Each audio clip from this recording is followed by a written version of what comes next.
Je me suis beaucoup posé la question sur la phrase «ça coûte cher d'être pauvre» et je suis arrivé à plein de réflexions. Quand t'es pauvre, t'es obligé d'acheter des trucs bon marché, donc des trucs qui durent pas longtemps, qui se cassent vite, qui s'usent vite. Quand t'es pauvre, t'achètes que des pâtes et puis encore, tu cherches les pâtes les plus bon marché, quoi. C'est pathétique et catastrophique. Quand t'es pauvre, tu peux pas acheter du bio, quoi. T'es obligé d'acheter quelque chose de moins bonne qualité, donc tu prends pas forcément soin de toi, tu manges pas très bien et du coup tu tombes plus facilement malade et du coup tu vas plus facilement chez le médecin, donc t'arrêtes pas de dépenser en fait. Ça me fait marrer parce que quand tu parles avec un trader, tu vois bien qu'il te comprend pas du tout, ou quelqu'un qui travaille dans la bourse. Tu vois, ils te disent des trucs du style, si tu me donnes 2000 francs, j'arrive à tripler puis à te rendre riche, et ils se rendent pas compte que t'es même pas capable de mettre 500 francs, quoi. Nous n'avons pas les mêmes valeurs. Il y avait une histoire, bon, je vais peut-être l'exagérer un peu, mais le fond est réel, c'est qu'il y avait une vieille dame qui toute sa vie a baigné dans la richesse, et un jour, son fils est venu chez elle, et puis elle lui a dit, j'ai demandé à quelqu'un de venir changer l'ampoule. Il m'a demandé 900 francs. Je trouve que c'est un petit peu cher quand même. C'est ça quand tu perds totalement la notion de l'argent. Je pense que quand t'es pauvre, au moins t'as la notion de l'argent. C'est vraiment le seul truc positif, quoi. Mais là où c'est vraiment catastrophique, c'est que c'est pas comme si j'avais pas prévu les choses à l'époque, c'est juste que j'ai jamais eu de chance. J'étais à peu près 100 francs tous les mois dans une société qui était cotée en bourse, et puis apparemment, je m'y connais pas du tout, on m'a dit que la bourse est descendue, que la société a disparu, et que j'ai perdu 8000 francs quand même, hein. Et quand j'ai dit de tripler l'argent, tripler 8000 francs, effectivement, dans ma vie, moi, c'est le contraire, j'ai perdu 3 fois 8000 francs. On dit que la folie, c'est de faire tout le temps la même chose en espérant un résultat différent. Là, j'ai perdu l'argent 3 fois, mais de manière assez différente. Oui, je me fais mon propre avocat, là.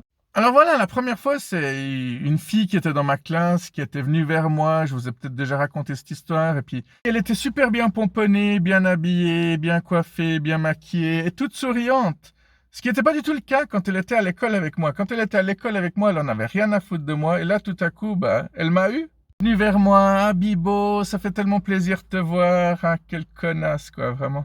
Elle m'a dit, je vais t'aider. Elle m'a même dit à un moment donné, je vais financer tes groupes de musique parce qu'elle m'a pris par les sentiments. Elle savait que j'avais un groupe de musique avec lequel j'étais content à l'époque. Elle m'a promis monts et merveilles et puis elle m'a même pas offert un brin d'herbe au final, quoi. Elle m'a dit, je pourrais devenir manager de ton groupe, mais elle est même jamais venue me voir en concert. Qu'est-ce que tu veux? Qu'est-ce que tu veux financer, manager un groupe que tu connais même pas, quoi. Et voilà, elle était courtière, et puis elle m'a dit, je veux t'aider, je veux pas que tu sois dans la merde dans le futur, donc je te propose de mettre 100 francs tous les mois dans cette société. Et puis elle m'a eu, et puis je l'ai plus jamais revue en plus, et j'ai perdu tout mon argent. Alors parallèlement, j'avais fait un autre investissement, et le gars m'a aussi pris tout mon argent. Tu vois, quand tu t'y connais pas, ces gars, ils arrivent à trouver n'importe quelle excuse, et tu les crois. Quand tu t'y connais pas, t'es un peu foutu, quoi. Tu vois, quand ils te disent que tu as perdu ton investissement, qu'une banque a disparu, c'est un peu comme s'ils avaient foutu tout ton argent aux toilettes, qu'ils avaient tiré la chasse d'eau. En réalité, on sait très bien qu'ils se les mettent dans les poches, quoi. Ah, tu vois très bien qu'il y a des gens qui deviennent monstres riches du jour au lendemain, c'est pas pour rien non plus. Les gens qui te disent, allez, viens, je vais t'aider, je vais t'apprendre à trader, et le vrai message, c'est, je vais piquer tout ton argent, je vais te rendre encore plus pauvre, et puis tu me retrouveras pas parce que ma trace va disparaître. D'ailleurs, tous les 2 mois, je change mon téléphone, je change mon adresse. Si seulement tu pouvais changer ta gueule aussi. Et le troisième, c'était pas un investissement, mais j'ai prêté beaucoup d'argent à des gens qui étaient dans la merde, et il y en a à peu près 85% qui m'ont jamais rendu mon argent. Et pourtant, j'ai prêté des sommes colossaux, hein. J'ai prêté même 1000 balles à une salope, quoi. Non, non, mais je me permets de parler comme ça parce que voilà, c'était une fille qui était toujours sexy, qui avait plein de tatouages partout. Et c'est peut-être une des raisons pour lesquelles j'ai quelque chose contre les gens qui ont un tatouage, parce qu'il y a souvent des mecs tatoués, des gens tatoués, qui te prennent ton argent et qui te promettent qu'ils vont te le rendre, mais ils disent toujours qu'ils n'ont pas d'argent, ils disent toujours qu'ils peuvent pas te le rendre, et pourtant à chaque fois, ils ont un nouveau tatouage. Ou alors ils vont voir tous les concerts qu'ils ont envie de voir, ou alors ils voyagent à l'autre bout de la planète. On sait très bien que les gens qui disent qu'ils sont pauvres, c'est pas forcément les gens les plus pauvres, hein. Des fois tu vas chez eux, ils vivent encore plus richement que les riches, quoi. Et ils arrivent à baiser le système, c'est ça le pire. Ils arrivent à se faire livrer de la bouffe bon marché par les cartons du cœur alors qu'ils ont un appart 4 fois plus grand que le tien. Mais ça vaut pas la peine de continuer, ça m'énerve tout ça. Puis j'en reparlerai quand même parce que tout ce qui m'énerve, j'en parle régulièrement, quoi. Je le fais rarement tout dans une seule vidéo. J'aime bien un peu séparer, partager, déborder, hein. Quand t'es pauvre, tu te fais avoir par les bons, par les coupons, parce que dès que tu vois qu'il y a un truc en baisse de prix, tu te dis il faut que je l'achète, même si t'en as pas du tout besoin. Du coup, tu te retrouves avec plein de trucs dont t'as pas besoin et t'as encore perdu ton argent bêtement, quoi. Oui, oui, je suis tout nu, mais c'est parce que j'ai plus d'habits à me mettre, quoi. Quand on est pauvre, on le ressent dès le matin. Parce que le premier café qu'on boit, bah, c'est du café bon marché et totalement dégueulasse. Quand on est pauvre, on achète tout à 50%. Et on sait très bien que si quelque chose est à 50%, c'est pas forcément bon signe. C'est que c'est un truc qui est pas très bon, quoi.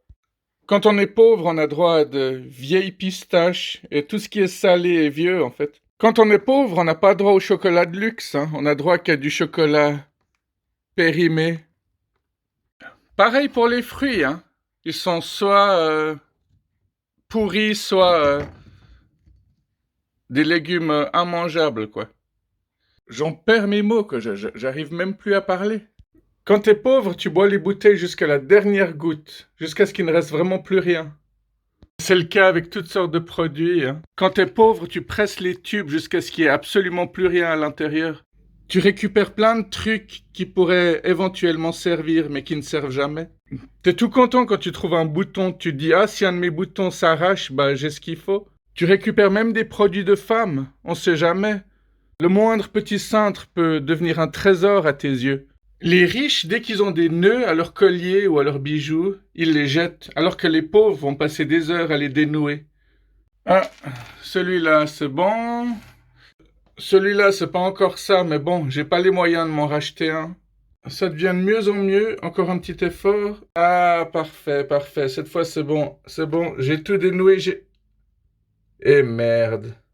Cette fois, je crois que c'est... Eh merde. Mais en fait, celui-là, il est même pas à moi.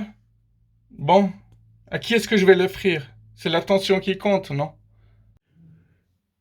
Quand t'es pauvre, les bagues de fiançailles ressemblent nettement plus à ça, ou alors à ça, ou encore à ça.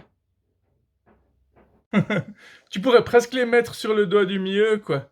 C'est le seul qui est majeur et vacciné. Quand t'es pauvre, tu peux pas avoir un lit qui est beaucoup mieux que celui-là. Et tu utilises du PQ au lieu d'utiliser des mouchoirs. Quand t'es pauvre, rien que garder un cheveu de ton ex, c'est déjà un trésor. Oui, parce qu'au tout début, j'avais pas d'appareil photo, j'avais pas assez d'argent, et puis dès que il y avait les téléphones mobiles qui pouvaient prendre des photos, bah, j'avais pas assez d'argent pour développer mes photos. Du coup, elle m'a quitté parce que j'étais pauvre. Elle en a eu marre pour finir. Mais bon, entre nous, évidemment que c'est à cause d'elle que j'ai perdu toute une partie de mon argent, quoi. Si vous avez des remarques, des questions, ça se passera dans les commentaires. Et puis on va dire que ma vidéo d'aujourd'hui, elle est prête. Ciao et à demain.